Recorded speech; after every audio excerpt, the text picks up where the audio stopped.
disk. I haven't taught you how to write out to disk, but you can do it. So they could do that with it because they know it's a property list. Okay, so this is going to be a computed property. Okay, so we're going to have a get and a set. And when the get, we're just going to get some sort of property list representation of our internal data structure. And when you set, we're going to take that property list and turn it back into our private representation. So the get, how are we going to represent ourselves as a property list? Because this is really our internal data structure here. It's an array of op. Op is an enum. Clearly, enums are not NS dates or NS strings or NS arrays, so we can't just return this thing, okay, because that's not a property list. So we need to return some sort of property list, and I'm going to return an array of strings. And the string is either going to be the symbol of an op, in which case I'll look it up in known ops, or the string will be a numeric representation of the string, of their operand rather, right? The double turned into a string, which I happen to have a var that does exactly that. Okay, this turns an enum op into a string. And I know how to turn it back because I know how to use a number formatter to turn the string of an operand back into a double. And obviously I know how to look up binary and unary operations in our known ops. Okay, so we could say something along these lines. You know, our get, I'm going to show you a much better get in a second, but one way we could do our get is we could just say, we could make a return value that is going to be an array of string. Okay, in fact, let's just create an empty array of string here. And then we could just go through our ops in our op stack here. And for each op, we could just say return value, append an ops description onto the end of it. And then we could return value.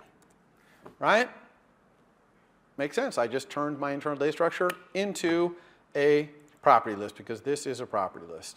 And notice I can return this through any object because arrays are bridged to NS array, which happens to be an object. Okay?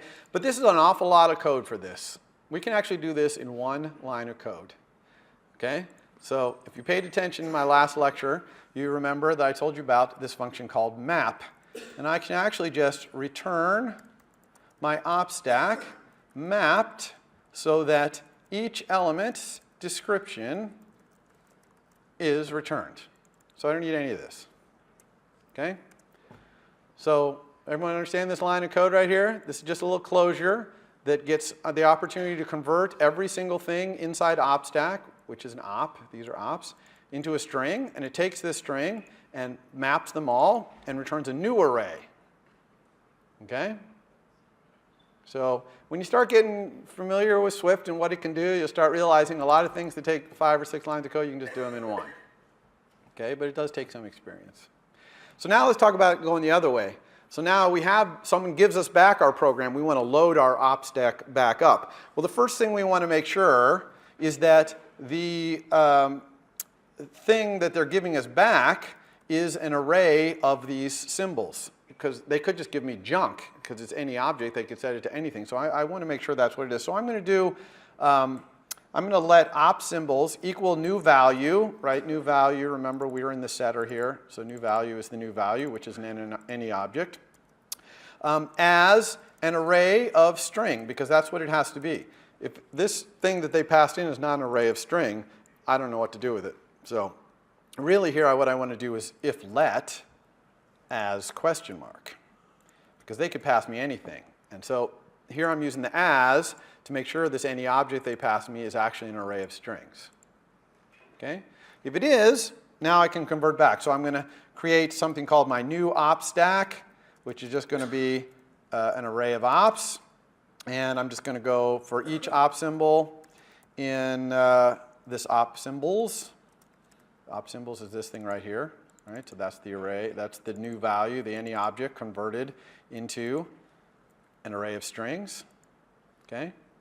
So for each one, if I can find a known op that matches that symbol, then this must be an op, and so I will just add that op to my stack. Otherwise, I'm going to see if I can turn that string into an operand. And I'm going to do that with if let operand equal ns number formatter. Okay, number from string. I'm going to pass it this op symbol that I got out of that array it gave me. Now I'm going to use optional chaining here and put a question mark and then double value.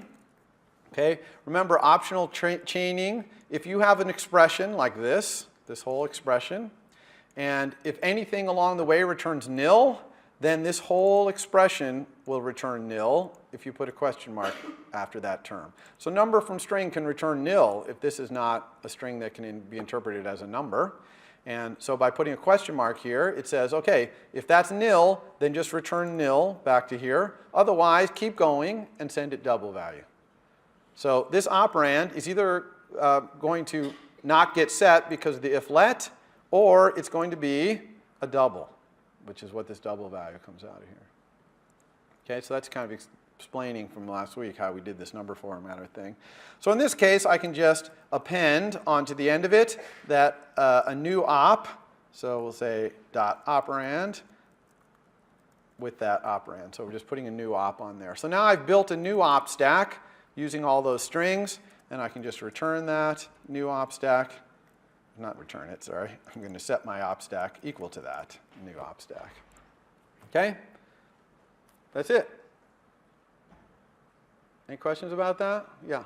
So why do you say guaranteed to be a property list? Like that's just because this is documented. This is a public thing.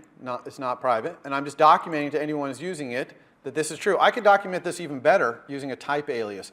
So you can basically have a type alias, which is an alias for a type. It's just a way of another type. And I could have a type alias called property list, which just equals any object. Then I could have this type be property list.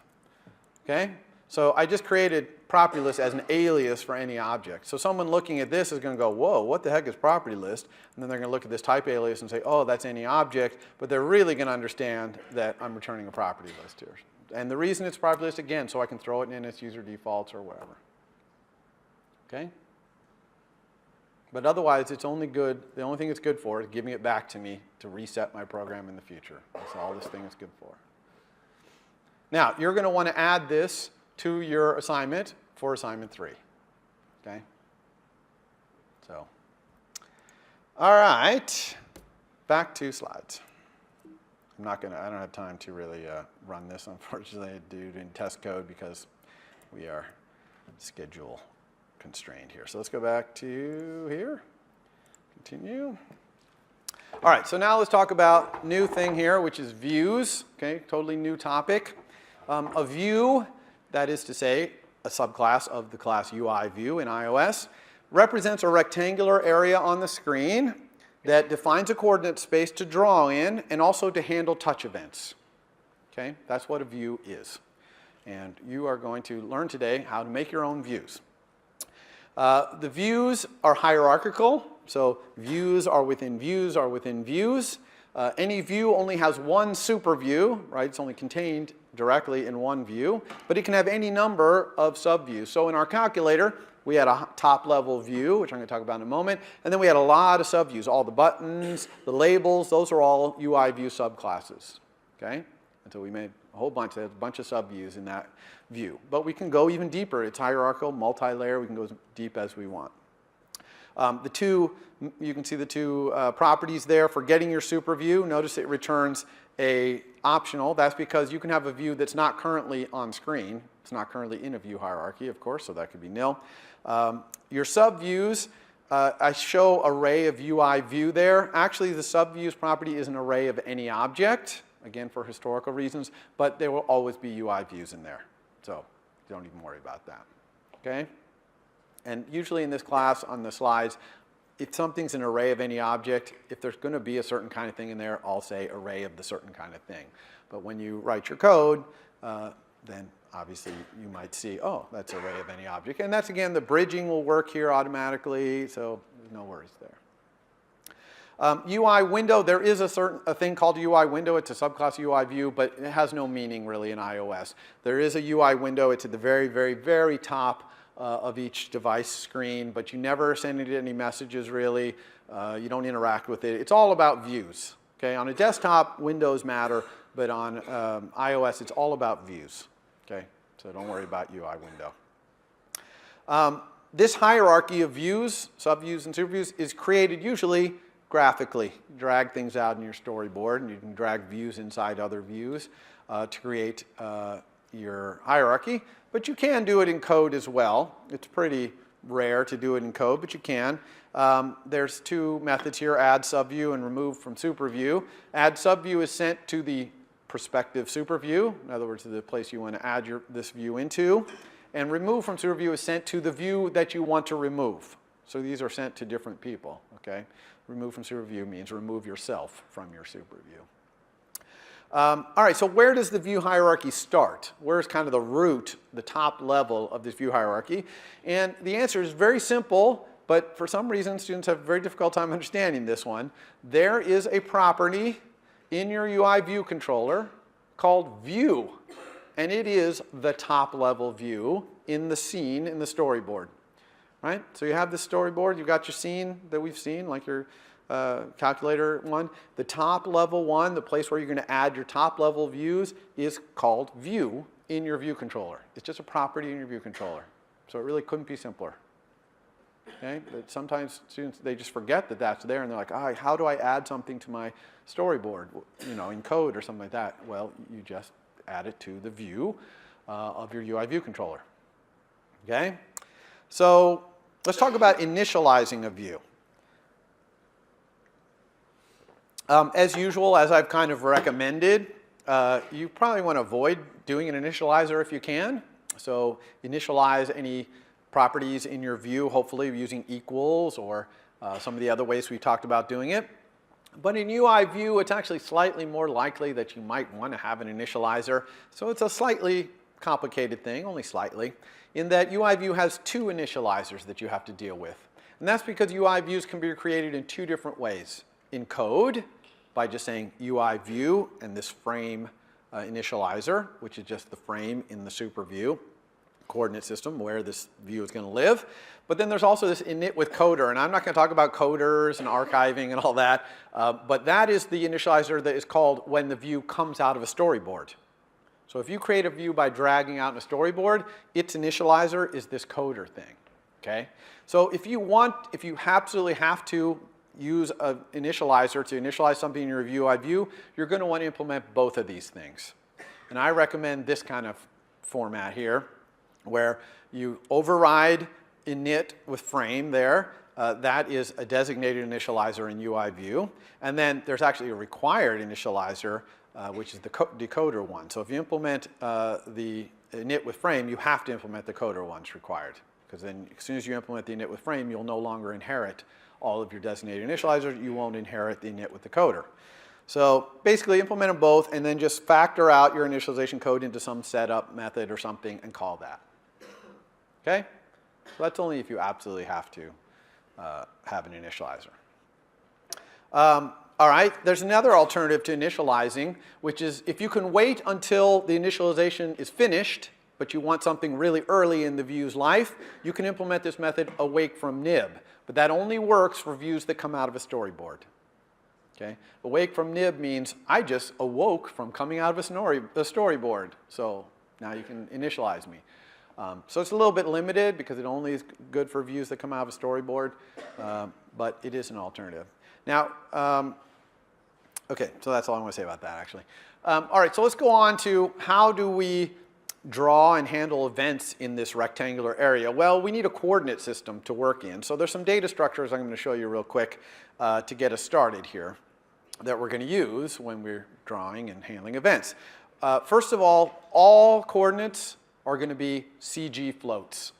Okay, CG floats is a type in Swift struct, and always use CG float when you're drawing or handling events in a view. Do not use double, do not use float. If you use those in your homework, you're going to get dinged, okay? CG float. Now, doubles and floats can be converted to a CG float using the initializer. CG float has initializers for floats and doubles that you can pass and turn it into a float. But you always want things to be CG floats when you're working in the coordinate system, okay? Now, there's a couple other structs that are important here. One is CG point.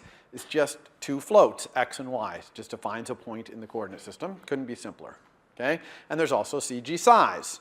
Just defines a width and a height in the coordinate system, okay? So these are just simple structs. That's all they are, structs. I don't know, certainly point I don't think has any other methods on it or anything. Size, maybe, I don't think so though.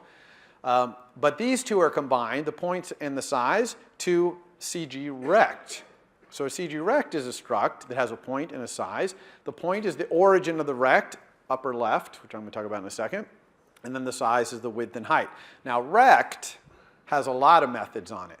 Okay, rect has things like min x, which is the left edge of the rect, or mid y, which is the midpoint of the rectangle vertically, or intersects, and you pass it another rect, and it'll tell you Boolean whether it intersects that rect, right? The two rects overlap. Or intersect, which says take this other rect and create a smaller rectangle, which is the intersection of those two rects. Or contains point, okay? Where you pass it a point, and it'll tell you whether it contains that point. So rect, it's a struct, but it has a lot of cool methods in there. There's a whole bunch more. You can just type a rect type and then a dot, and let Xcode show you all the cool methods it has, okay? All right, so those are the kind of data types we're going to use to talk about our coordinate system and to write our code in our coordinate system. So let's talk about the view's coordinate system itself. First of all, origin upper left. Some of you might be used to origin lower left, like Cartesian coordinates, the origin is in the lower left. But all the origin that you use in a view is in the upper left. So that means increasing y is down the screen. Increasing x is across. So I put an example 500,35 over there. It's 500 across and only 35 down, okay, from the upper left. The units that we're talking about here are points, not pixels, okay? Very high resolution displays have more than one pixel per point, okay, because they're able to draw very fine curves, very fine text, etc. You don't usually care about the difference between points and pixels. It's automatically handled for you because you're doing things like drawing text or drawing an arc, and the system automatically uses as much pixels as it can to make things nice. But occasionally you do care because maybe you're drawing something very finely detailed and you want to control on pixel boundaries. And if you want to do that, you can get this property in view called content scale factor, and it will return the number of pixels per point. So on a retina display, that's going to be 2. On a non-retina display, that will be 1. It could be anything though, okay? So you shouldn't write your code assuming it's 2 or 1. You should just write your code, get the content scale factor, and you'll know how many pixels per point. Okay? 99% of the time you don't have to worry about this, but in your assignment 3, hint, hint, you might have to. Okay? So what about the boundaries of where drawing happens? You've got this rectangular area. Well, there's a very important property called bounds, which is a CG rect, which describes the area you're drawing in your own coordinate system. Okay? It's important that it's in your own coordinate system because these views can be scaled and even rotated and translated to other coordinate systems, but when you're using the bounds and you're drawing yourself, you have this rectangle, you know where it is. Now, the origin of your bounds usually is 0, 0, but you could define it to mean something else. For example, scroll views, they define their origin to be where they are in the thing they're scrolling. That's just what they define origin to be. But 90% of the time, your origin is just going to be 0, 0. And so the width and height is what you're going to care about. How big a space am I drawing into? There are 2 other properties that often get confused with bounds, but don't let this happen to you. One is center. Center is the center of your view rectangle in your super view's coordinate system, not in yours. So if you write code that says, oh, I want to start drawing something in the middle of my rectangle, I'll get center. That's wrong, okay? Center is in your super views. Center positions you. It has nothing to do with how you draw. It just says where you are in your super view. Same thing, frame. Frame is a rectangle in your super view's coordinate system that contains you. Okay? It contains all of you, of your drawing. But it's in your super view's coordinate system, so it's only good to position you, not for drawing. When you're drawing, you use bounds. To kind of give you a picture of this, is better. Like you might think that the frame size is exactly the same as the bound size, right? If it's a rectangle that contains my rectangle, it must be exactly the same size. But no, because views can be rotated, okay? And if you rotate your view like this green view, look how much bigger the frame is. The rectangle that contains you is much bigger than you because you're tilted, right? Make sense? So don't confuse frame and center, which are about positioning, with bounds, which is your size, the area that you're drawing into in your own coordinate system. Okay? Okay, so creating views. How do we create views? Most often, views are created by dragging them out into your storyboard. Okay? That's 95% of the time. But of course, your views aren't sitting in the object palette. There's buttons and sliders, but there's no your view. So you have to drag out a generic view.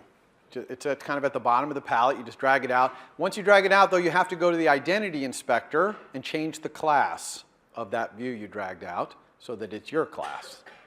Okay? So it's a two-step process. You drag your custom view out, then you change its class to be whatever your custom class is.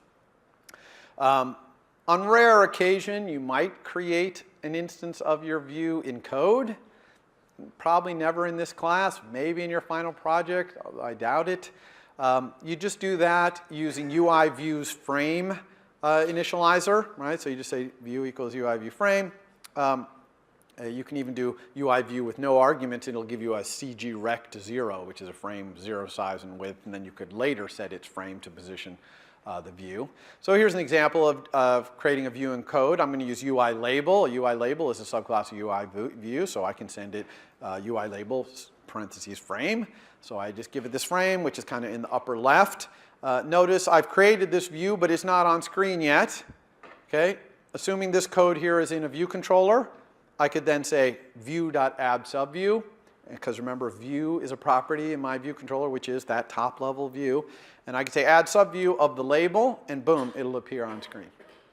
Okay, at 2020, width 100, height 50. Okay? So it is possible to create views in code. We almost never do that in iOS. We use storyboards. Okay, so when do I want to create my own UI view, right? Well, when don't you want to? Well, you don't want to if you want a button or a slider or anything where there's already an iOS view. But if you want to do something that those things can't do, draw something special or handle touch events like swipes and taps and pinches differently or for a different purpose than those things, then you create your own custom view. So we're going to focus on drawing today, and I'll do gestures in the next lecture. To draw in your UI view, all you need to do is override this method drawRect. Okay? Very simple method, only takes one argument. In the code, it's actually called rect, but I've renamed it to be region that needs to be drawn so that people understand what that argument is. That argument is purely an optimization. It's just the system saying, hey, draw yourself, and really I only care about this rectangle of you. But you can draw the whole self if you want, but this is the only rectangle I really care about. So if you had a view that knew how to draw parts of itself, okay, then it could only draw the part that's in this rectangle. But you can completely ignore this rectangle if you want. It's purely an optimization. Okay? This is very important to understand. You never call drawRect. Ever, never, never. Okay? If you call drawRect in your homework, you're going to be major ding. Because I'm standing here in front of you with red text on my slide saying never. Okay? Do not call drawRect. drawRect is called by the system. Okay? It's called by the system when your view needs to be redrawn.